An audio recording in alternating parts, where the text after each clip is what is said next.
Asafunga mkanda nikwambia jambo mwanangu.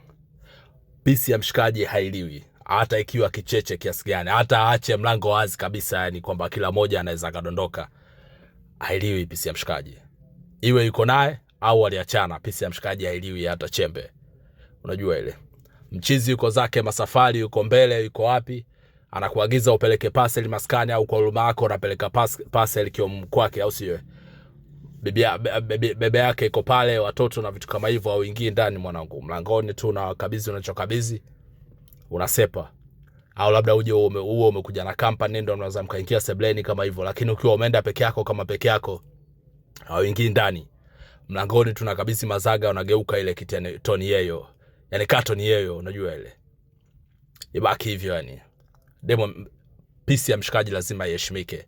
Hata kama mshikaji tuna changamoto naye, ila pisi yake lazima iheshimike. Kwa sababu hata wewe pia utatamani ukiwa haupo familia yako iangaliwe na kila mtu, ikiwemo wale ambao walikuwa nao tofauti, kwa sababu wao walikuwa na tofauti na wewe kama binadamu.